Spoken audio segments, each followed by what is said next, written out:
Everybody, my name is Paul Thomas, and I'm chairing today's meeting. We emerged in 2018, COIL emerged in 2018 after 10 years of London Journal of Primary Care. And it was very interesting to read the very, very first issue. And it's not so far away from what we think now, is that we think that about integrated and caring health and care that includes people and not just medicine, and that goes as broad as you can think. And it's concerned with how you actually achieve this, both at a practical level and an intellectual level. And that resulted in a paper called Community-Oriented Integrated Practice, 47 pages of it, that is published in Health Matters, of which the editor is there, Steve Iliff, and we'll be hearing a bit from him later on. Inside it, that paper sort of says, look, people have always known, this is what Alma-Ata said in 1978, but this is extremely difficult stuff.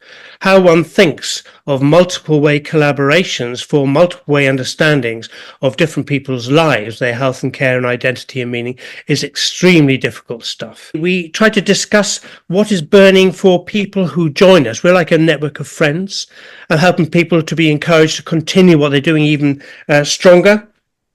Very occasionally we lead initiatives ourselves or help other partners out. Like, for example, there was a thing in Ealing where they were developing social prescribing, and we sort of piled in to help link the community services for children, the children's centres, with social prescribing, and helped facilitate a discussion and a movement forward there.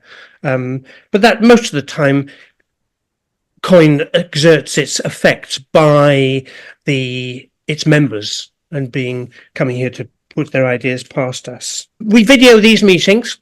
From that, we will create a 700-word-ish blog that then goes on Steve Iliff's Health Matters, which then starts acting as the way we discuss between authors, and then we encourage authors to publish in other places, and we got good links with several publishers, including the British Journal of General Practice, and now of course we're working ever so closely with David Peters, which is a terribly important development.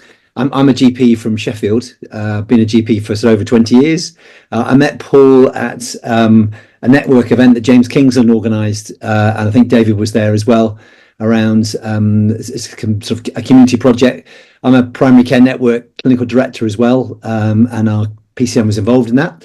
I'm particularly interested in health coaching. I've always in my career believed in the value and the role that people play in looking after themselves, either on their own or probably more importantly to this, as a community, and the value of building those skill sets within the health system, where we are able to encourage people to get more confident and skillful looking after themselves and better at working together in a community. I'm Sue. I'm a psychiatrist by background, and I met Paul at a meeting at the Royal College of General Practitioners, and my main interests are around social justice for mental health. So I chair the Centre for Mental Health in the UK. I'm part of a digital mental health online platform, COIL, which is UK based, but works with children and young people in California and Pennsylvania. And I am on one of these integrated care boards where my interest is quality, but also prevention and population health. I'm interested in all the work you're doing so that I can try and be better at integration on our integrated care board in the Northwest. We've got strong links inside Liverpool. In fact, I think Vicky's going to be phoning in from Kenya shortly. And she's of course based in Liverpool, with creating a Liverpool-Kenya connection about this kind of community-based health promotion. Oh, so helpful to us. And the theme of mental health, and indeed other things like schools and prisons, has repeatedly emerged as themes that COIL really would like to get involved with in one way or another. So hello everyone, thanks for having me here. So I'm basically a lecturer split between Imperial College and Royal Holloway, and a dietitian by background. I also seem to have connected with everyone through the same CCCP, James Kingsland thing. I'm also one of the 65 sites, and I do a lot of evaluation work with them. And I actually met David Peters about 15 years ago when I was a PhD student, but I don't expect him to remember that. And yes, it's good. It's nice to hear from you all and hear the interesting work that you're all doing. I spend a lot of my time doing work to do with health inequalities, both with the CCCP and now with Surrey County Council as well. And I'm setting up a new MSc at Royal Holloway in Wellbeing, which is very much about sort of social prescribing and self-care and sort of facilitating behaviour change. Diabetes foot care project that it's North West London ICB. So we do work in Brent and Harrow. I've actually not even... Now I have 4 written updates, and first is from James Kingsland at the Complete Care Community Programme, and he is letting us know that the Complete Care Community Programme is developing into a next stage. They're building on the existing work in the 65 demonstrator sites.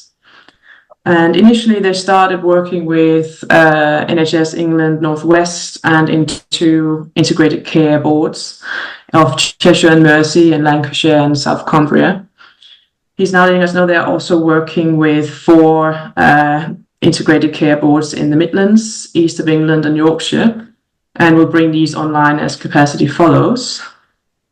And they hope to have the first 10 placed developments identified and in design mode by the next time he joins a COIL meeting. Margaret, the International Futures Forum, IFF, are letting us know that many will from IFF will be joining the British Holistic Medical Association's conference on the 5th of October in Bristol. We have from Brian Fisher at Coalition for Personal Care and Community Catalysts, and he is letting us know that the campaign to include community strengthening has entered its next phase, meaning that they have collectively written a document, a group of individuals and organizations, and they are now asking for endorsements before trying to engage the government in thinking about community strengthening and taking it seriously.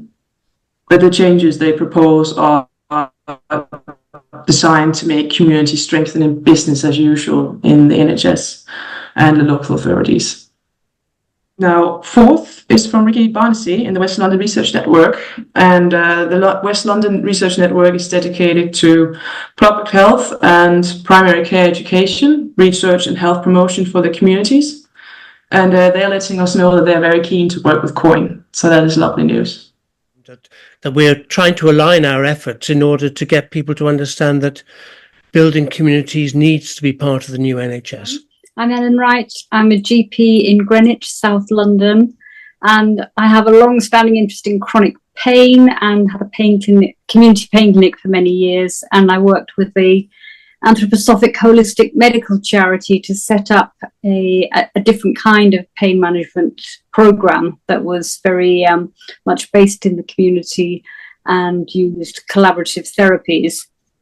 I'm also chair of South London faculty of the RCGP. Since last October, I've been having discussions with the other 2 London faculties, Northwest and Northeast London, and the college administrative team. And I'm pleased to say we've finally managed to get agreement to hold the conference again next year.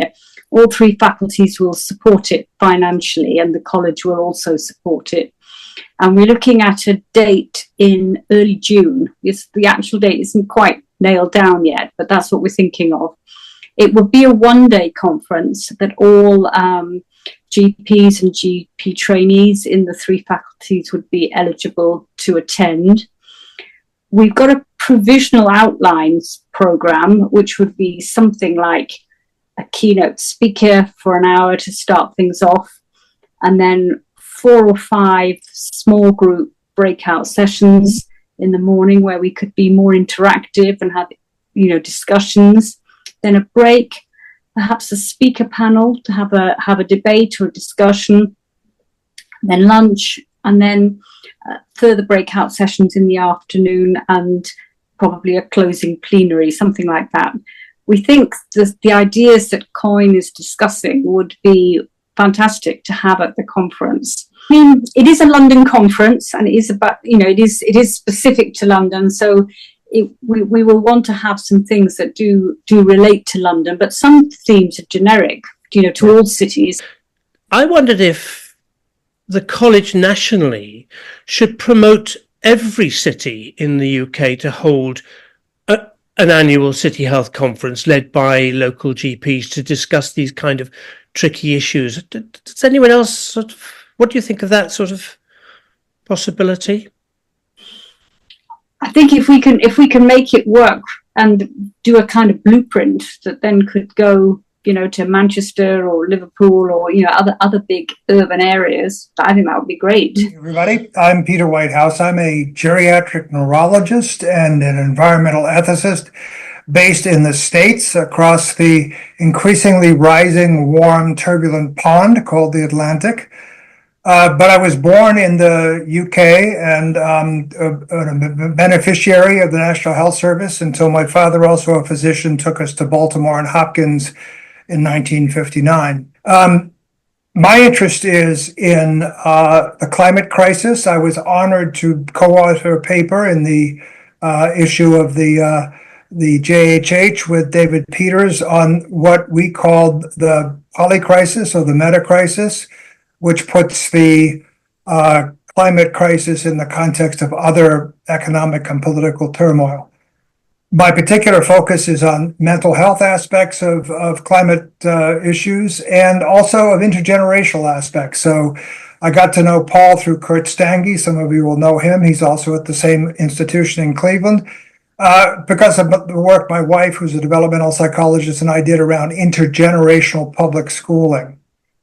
And I will end by just resonating with that theme of cities, because increasingly I'm spending time working in a couple of different cities, Toronto and Cleveland particularly, to try to have community conversations about not just general practice, but public health practice in an integrated way to prepare ourselves for the very difficult times ahead. So InterHub is, for me, the manifestation of Intergenerational Schools International, which builds on the 3 public schools we have in Cleveland. And we're actually going through a process of rethinking where we're headed. The InterHub, just to give you one sentence, is a intergenerative, that's a new word, I'm looking for Oxford to include it in the dictionary, and transdisciplinary effort to foster learning for the future. And it's embedded in something called the Presencing Institute, which is out of the MIT Center for Organizational Learning. And it takes this future perspective. And so we've been working particularly on health broadly writ, and not just from the medical perspective, but particularly in that intergenerational context. I'm David Contoy, former GP and various things at the Department of Health. Well retired now. I just think we need to get some action around what comes after the Darcy review, given that Labour government hasn't developed any specific policies. Darcy was excellent at doing a run through how terrible everything is, but weak on how to maybe move it forward. And I just think we need to think about us working with other people and trying to fill that space, really. Right. A couple of things just sort of come up in conversation as people have done their intros. This notion of social disadvantage vis-a-vis primary and community care is actually quite big in the college. The Deep End project is big, particularly up north and in Scotland. And for those of you who don't know about it, either Ellen or I can fill you in. It has many meetings and conferences. So where they're not based on cities, as Paul was suggesting earlier, it's very much a live thing. To try and define a specific ethics of primary care, and I work with several colleagues who are primary care practitioners who have an interest in the field, and there have been many publications on that. The 2012 NHS and Social Care Act, the agency of a great deal of expensive, unnecessary change, which the NHS has done some work around. I'm a retired academic GP, and my role in this group has been to run a website called imaginatively COIN within another website called Health Matters, to provide space for COIN thinkers to say their piece, to argue with each other about what things mean and so on, as well as a space to put the founding documents, the manifesto, if you like.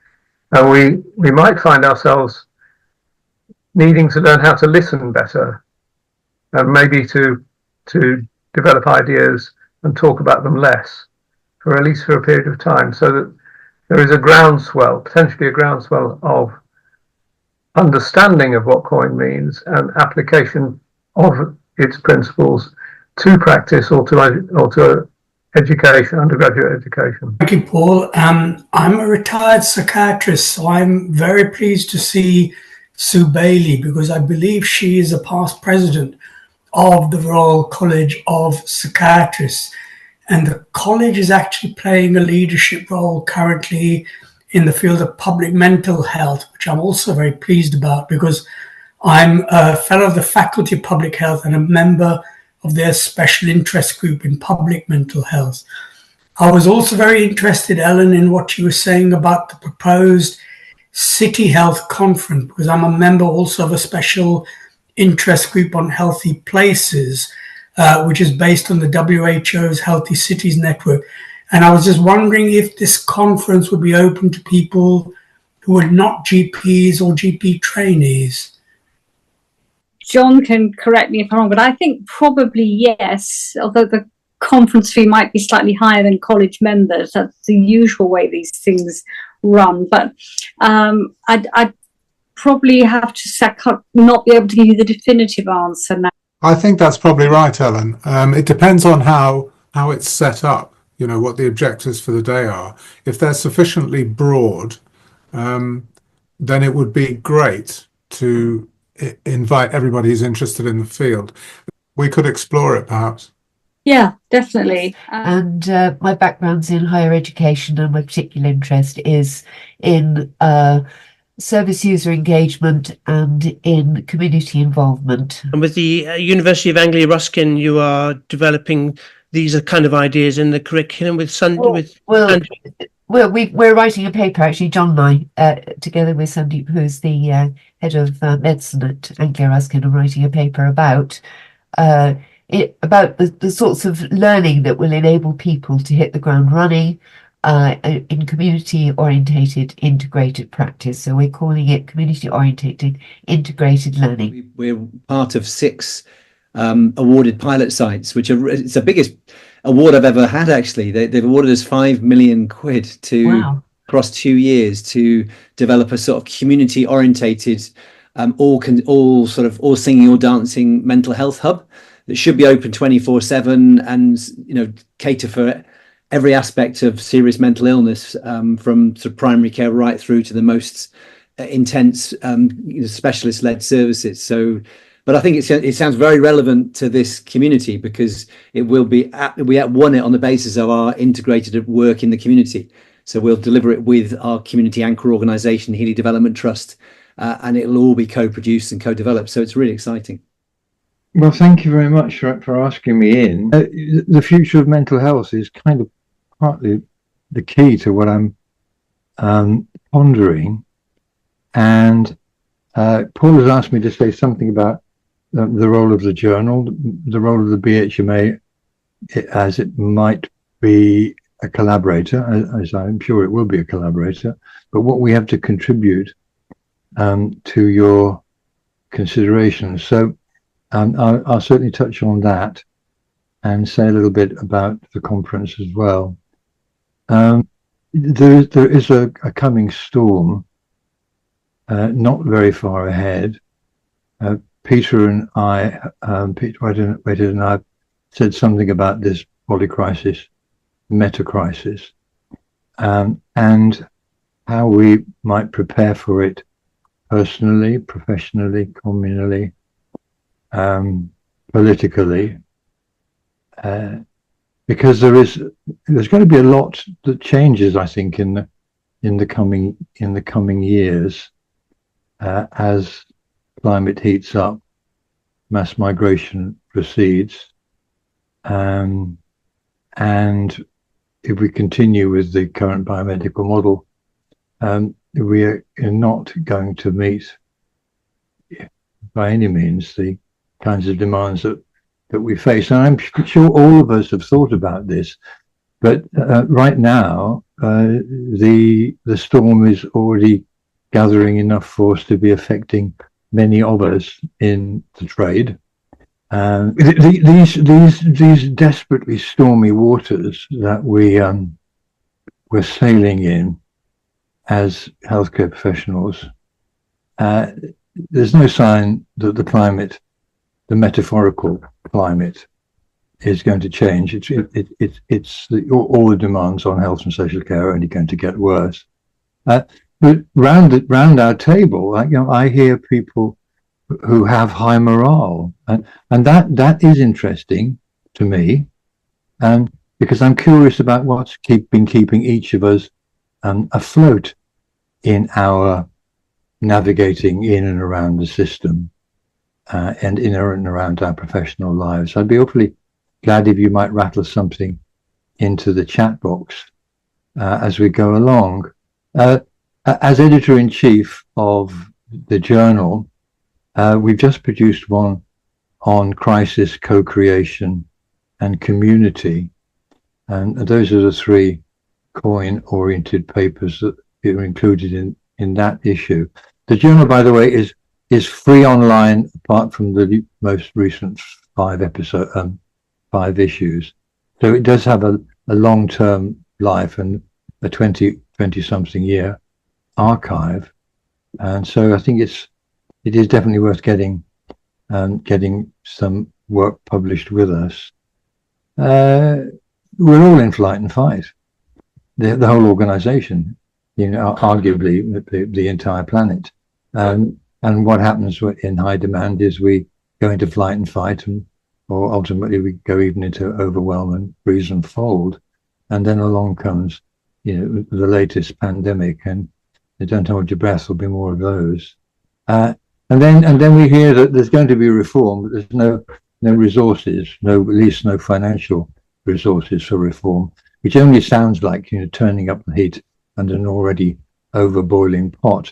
And of course, the work we do is emotionally demanding. Civilians don't on a daily basis encounter the horror, the terror, the disgust, the grief, the bullying, come to that exists in and around the medical profession. And so understandably, we're a pretty stressed lot. And I will only to remind you that doctors are anything between 3 and 6 times more depressed, likely to be depressed than the general population. Huge levels of occupational burnout, and that of course has huge knock-on effects for our patients and our families. So it's a difficult time. A couple of papers we've published in the last few years in JAMA and the BMJ show that burnout has a big impact on error and a big impact on patient safety and a big impact on career engagement and quality of patient care. So these are systematic reviews, but the evidence is very clear that as doctors suffer over demand, it's not just over demand. I think there's something fundamentally wrong with the tools we have at our disposal, and that is a big part of why we are experiencing this kind of professional dissatisfaction, because we simply haven't got the tools to solve the problems that are coming towards us, and that's only going to get worse too. So pessimism, chapter 3. I think something like 50% of our doctors at the end of their foundation years leave the NHS for a while. Most of them come back, but quite a lot don't. Don't let a good crisis go to waste. But I think this is really an important thought for us tonight, because the profession is mentally unwell. I'm delighted that those of us around the table have managed to keep our heads above water, but many haven't. And not surprising, it's a VUCA world. It's very, very hard to understand what's going on, even more hard to predict what's going to happen next. And even when we think we've got it right, we also think we probably got it wrong at the same time. It's ambiguous, volatile, all the rest of it. And that's not surprising. Firstly, the levels of demand and our ethical and intellectual struggles to make sense of what we're up to are nested in all these other systemic difficulties, up until and including the climate crisis and the cultural and political and financial stringencies of our time. And the poor individual at the center of it might think that we need some kind of reordering, but are we going to cooperate, or are we going to get into conflict and conspiracy? That's usually what human beings do when things are difficult. And Darwin confusingly seemed to suggest that both were possible. But I think it does say that there's a growing sense of our vulnerability and limitation and dependency. And human beings don't really like to get too close to the realities of suffering and grief. And I sometimes wonder whether our approach to medical education isn't some kind of defense against the waters we swim in. So we objectify and we reduce. Meanwhile, the youngsters don't seem to be capable of numbing themselves as so effectively. Terrifying figures that 60% of young people are extremely worried about the future, and half of them think we are doomed. Easy for 16-year-olds to say, I suppose, in a survey. But I look around and I have a daughter who's one of these people, and she's certainly deeply affected by the zeitgeist. Margaret and IFF talk about how the viability of systems changes over time, and on our current horizon, business as usual is collapsing. But horizon where there's innovation keeps things going, these things shift allegiance. I think that's a lot of what COIN promotes and wants to talk about. But really, I think beyond that, we really would love to believe that we're part of a radically new emerging paradigm, which will fit and take off as this current crisis, which we mustn't waste, demands new solutions. But it's a turbulent transition, and we're quite clear that business as usual ain't going to work for much longer. Meanwhile, while we're thinking all these things, the emotional brain is saying, do I feel safe? And of course, we don't, do we? Most of us working in the system don't feel safe. And the autonomic system has evolved either to make us run and fight, or to seek more stuff, or to collapse, or to spend time contentedly reflecting and getting together with others. And I think it's more of this rather highly evolved autonomic parasympathetic slowdown that we need. But it's not what the system is going to be doing to us. The system is going to be goading us into getting more stuff, or moving into adrenalized tail chasing. Why does it matter? Well, it matters because we don't think very well when we're stressed. The neocortex goes a little bit offline, and then, as my 2 review articles said, we start making mistakes, but also we become much more emotionally reactive and less good at doing the parasympathetic slowdown, tending and befriending. So high stress is bad for us professionally.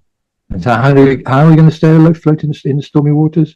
Well, I'm sure we have some ideas. We need life belts for individuals. We need life rafts for groups and communities. But clearly the distress call is out there. We mustn't let a good crisis go to waste. And because things, I'm afraid, are only going to get worse while we are trying to change the system. And it's that kind of paradoxical moment in time that I think we really have to consider in COIN. My side of my association's side of the work is very much about helping people to stay afloat in the stormy waters, how to support action for ongoing active hope. And I think that will work if we can find fellowship and cooperation.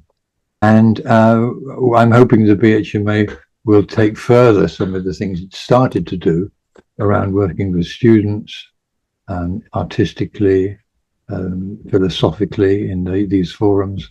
We've been working with symposia of primary care people and medical teachers looking at flourishing. We've developed a holistic practice course. We've had multi-professional retreats, which have been very lovely, and I'm very happy to talk about those. Immensely impactful across a mere 30 hours of hanging out in woodlands with other doctors. Where are we going? I'd like to think about barefoot balance. You see, we're deprofessionalizing so many areas creatively. How could we run those sorts of case study groups that take us into the emotional hinterlands of patient contact?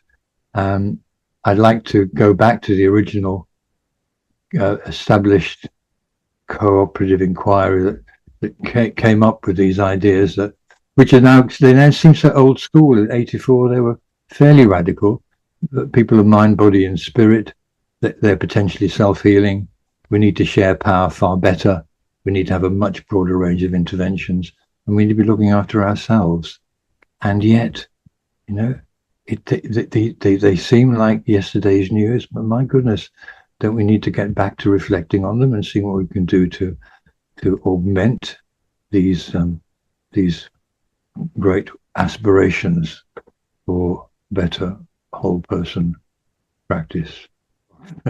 What I mean is meaning and purpose, and the various ways people construct an understanding of that, some of which are religious, some of which are well, just around the simple meanings of everyday life, you know, happiness, family, community, but just as a category of what happens when you go, there must be more to life than this. One of my comments was that a sense of humor improves buoyancy. But I do think in the States, when you talk about spiritual, there's a tendency to focus on those aspects of relationship to nature, and find for those common elements across different religious traditions, which you can find in many. And of course, in our cultural context, the Native American perspectives on spiritual connections to nature, and in my context, as somebody who's Scottish and English, also looking to indigenous belief systems such as Celtic belief systems. So I think it's sometimes hard for people to see this as a spiritual crisis, but I think it's very important that we do bring this up, as you and John and I responded to, and that we are quite ecumenical about it and not get too tied up in too many formal religious claims to spirituality. So sorry if that sounded like a sermon. I apologize. Ollie and Sue both put in the chat. I can that, you know, sometimes crisis can be, and painful things can be very helpful things to move things on. And I certainly agree with what you, Sue, have say that very often in the worst situations you see some of the most amazing, hopeful and good things happening. I want to add to that that very often they are not recognized by others. And indeed, people who seem to be surviving in the most worst places are sometimes a target for people who can't cope. You know. Okay. You have to be driven by hope. And I say that sitting on the ICB that's not in a good situation. But through that, I begin to see a lot of positivity coming from the ground, and a lot of people coming together who wouldn't naturally come together to work together in the way that they have done. And I'm beginning, if you'd have asked me to talk about this 9 months ago, I would have been on the point of giving up. I've seen a tangible difference over the last 9 months, that we are pulling together. We don't always agree, but there is a tangible difference. And I suppose what I've not heard in the conversation, but maybe those people aren't there, is the, whatever you want to call them, the user, the carer, the voluntary sector. And I think a lot of the groundswell is coming from them, even though they're underfunded or the carers aren't cared for. There's still energy in there because it's a necessity because of what they're doing. And I think sometimes, particularly the medical profession, just needs to get over itself a bit. Are you there to improve the life of your patients, who includes yourself? And you're there to shift the dial from more healthy, more coping, less struggling, more unwell, to play your part in that large picture of everybody in a community getting together and pulling together. So a lot of this lies with higher education. There's such, professionalism. We hang on to it. We cry out that we're overworked and we can't cope and we can't deal with it. And then the minute anybody wants to do a slightest bit of what's seen as our traditional job, we go, they can't do that. And we're not looking at medicine or healthcare as it's going to be in the future, where most people will be able to do most things and AI will be able to do quite a lot of it. So why aren't we thinking that way now? Yeah, schools, they're under the same pressures with a curriculum that's so driven, but we have to support the teachers to do it because they're feeling as stressed out and as got at as the medical profession. I sit on the council at Salford Uni, and we have a very clear trajectory through to going into schools to say to young people who would never dream of going into a profession of any sort, yes, you can, and yes, we'll help you. And we take that through right up into colleges, giving them extra support at uni in the first year so that not as many drop out, chunking things up into doable age sectors and what we can do. And that speaks to the intergenerational things as well, linking those generations, because the bookends get left out. The working age adults don't get much of a deal really, but the elderly and the young get even less of a deal. I do feel optimistic, actually, although I do see the crisis and the struggles we're facing. What I hope is it shines a light on something a bit different, because I see an incredible amount of resourcefulness in communities and people that we've sort of crowded out.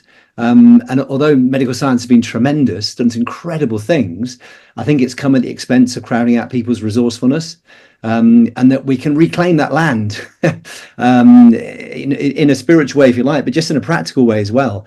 I think we can do things that recreate space and opportunities for people to be resourceful. And I think that's why I've got into things like health coaching, because I think there's skill sets we can use to enable people to be more resourceful for themselves. And I do think that new tech will come, AI, and we will continue to imagine and develop new things, which is fantastic.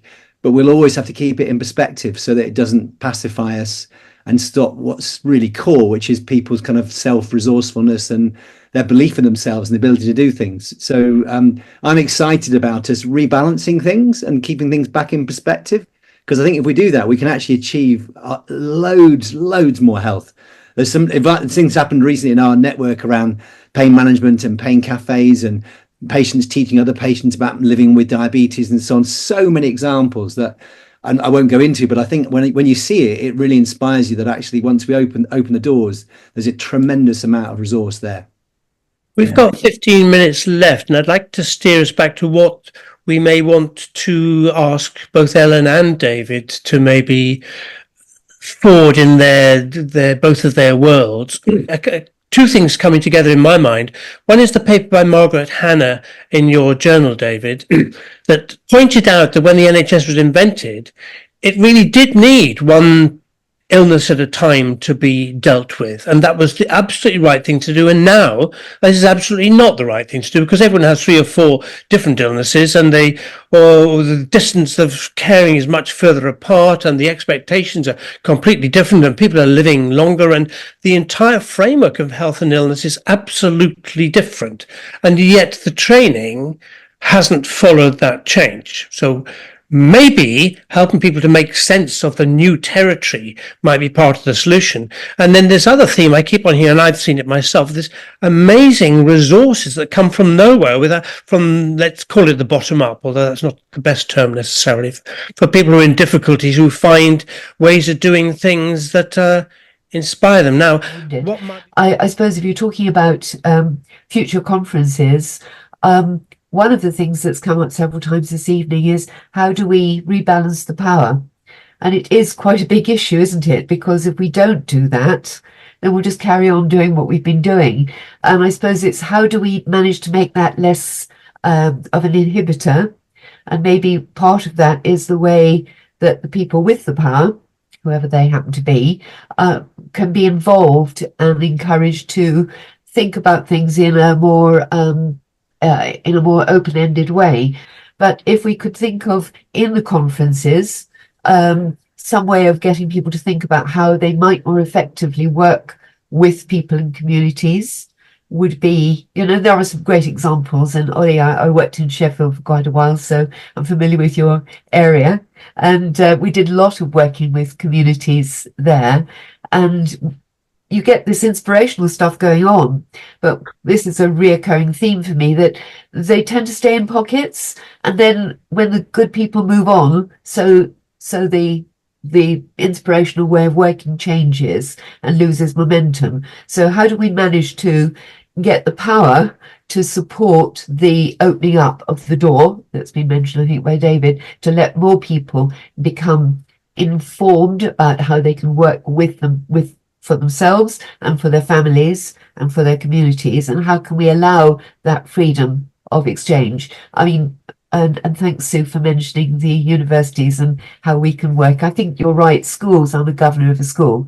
Schools are driven by the curriculum, and it's a very tight and time-consuming model, and they're constantly being hounded. So it is it's quite a tight area. But yes, sometimes in the sort of colleges and in the teenage areas, there may be opportunities to develop things. But universities do have more freedom. That's one of the things we've always got to kind of hold on to, so that we can actually develop new ideas and different ways of working. And I would only just say one thing, David, I think interprofessionality, it's got to be more than doctors, hasn't it? It's got to be all of the health professionals involved. And how do we open that up a little bit more? I've done work with this, but I'm just interested in how we can take it forward. Wow. Do I resonate with that, Linda? I mean, first, I think power is an absolutely key element to understand. And second, one of the aspects of that in healthcare is the distribution of power amongst professions. So I really like your intergenerational theme as well. But here's what my concrete suggestion was for these conferences, and I don't know how it resonates in the UK context. I was just on a strategic planning meeting for the Columbia University Center for Narrative Medicine, and this idea that that we as healthcare providers of whatever kind, and for that matter, not just professionals, the way we learn and unlearn and the way we control power is who controls the story. So the idea that you could have some sessions on what I might call narrative health, or whatever you might want to call it, there is a devaluation of narrative as an anecdote. And I have an expression that I use, that the anecdote is the antidote. Namely, telling powerful stories is an antidote to the kind of epistemological bullying that we get from people think we can only take action if we have an expensive randomized controlled study to determine what we do. So my vote is for more storytelling. Peter, did they find it acceptable in Columbia University to see medical laboratory insights as snapshots of those stories in evolution? Yes, and there are many ways to do it. Rita Sharon, who is a Henry James scholar and an internist, started the program at Columbia in 2002, almost as a revolution. And Oliver Sacks, who I've had the honor of working with, was one of the kind of progenitors of that. But there are many ways to do it, including the literature in medicine, which thinks we dive into other people's writings, and there are those that people who think that medical students should keep parallel charts. There are those that focus more on stories as clinical interventions, particularly in psychiatry. So yes, it certainly has met with resistance, because there is this sense that people who have power have money, and they can control what we consider evidence-based medicine to be, and that often is the pharmaceutical industry.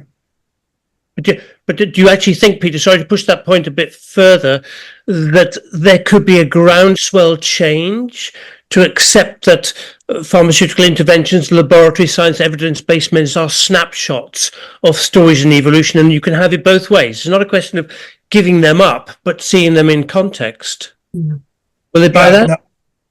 No, I do buy that. I mean, I know you would. Would they buy it? Oh, I can't speak for them. I think so, but I can't speak for them. So Steve made the brilliant point at a couple of meetings ago that, actually we can talk all we like and do all our pilot projects. If we are not able to speak to the people who don't think like the way we do, then we might as well go home. And that provides a way to face both ways, perhaps. Okay. Ellen, come on in here. What would you like in the last 7 minutes of this meeting? Well, I love those two suggestions about having, we could have some meeting. Well, I love those two suggestions about having, we could have some breakout sessions on, the concept of rebalancing power. It could be a theme that starts in the plenary, and then we have some specific sessions to talk about particular ways of doing it. And then, another one on narrative health. There are lots of experts. I know narrative health in London. So again, I think we could get that going. So yes, I would say. And I'd also like to put in a thing for carers. I mean, carers, 1 in 10 of the population are carers, and the whole of the NHS and social care will collapse if carers collapse, and they're collapsing because they're not valued, they don't understand the job, and there's no real proper support or understanding for them. I think that narrative and stories links to some work I've been doing on relationship-based care and relational autonomy and that sort of thing. And of course, it's the one bit of our collective jobs that AI can't do and probably won't be able to do. So for all the puff we hear about AI these days, taking over most, if not all, of our white-collar jobs, if we concentrate on that, the narrative that we share with our patients, then I think we've got something to shout about, which patients themselves value a great deal. Fabulous. Continuity of care, trusted relationships. It strikes me that if we're going to create a different narrative, there's lots of thoughts coming from all of us around here. Maybe we should all at least send a small little blog in or something so we could piece together something from the different views, just to give a focus for a discussion, and maybe do that before the next meeting. Because what John's been saying, what Peter's been saying, and others, these are gems really about a new way of thinking and about power. Because in the Dars review, and I know Linda's talked about engagement, but I don't like the word engagement, because it's how can we involve, and it's almost like doing things to people. I always feel is what the engagement thing will finish up as if it's left to our usual managerial model. So maybe some thoughts about how we create a new narrative, or which COIN's work with communities is leadership stuff. I think we could construct something that could be quite powerful in filling the space of the vacuum that now happens in health policy. Well, what I could do, David, is pick out all the words that have been said by people in the video of today's session and send them to everybody in this group, along with David Peters' slides and Ellen Wright's email address, to make this more of a ongoing conversation within the group of people who are discussing. I worry that the word engagement is used as code for keeping the power as it is. And Darcy talks about we need better engagement with the public, but we don't need better engagement. We need them to be given much more power and influence, and we're in a supportive role. It seems we don't do that. And the thing about never waste a crisis, the ice soon freezes over. I was just going to say, accepted. Words are very important. I agree. So I will rethink that very carefully. But I think one of the things that I was going to suggest was, as part of the rebalancing of power, often we put more and more on, don't we? It becomes more and more complex and more is added. And I think one of the most important questions is, what do we stop doing? What can we actually stop doing and realistically do that? Let's be real about it. It's a very frightening thing to do, but I think if people were put in a room and talked about it, we could come up with some pretty good ideas, actually. And then it has to be sold in a way that works, and selling it to those who can make a difference, selling it to the politicians, selling it to the creators of the curricula for the various professions. These are the sorts of people who can really change the dial. I'm not even grumbling about the word engagement. It's what it gets used to. We could maybe read a bit like spirituality has been captured by religion. We need to think a different or recapture the word. Of words and concepts. Yes. Yeah.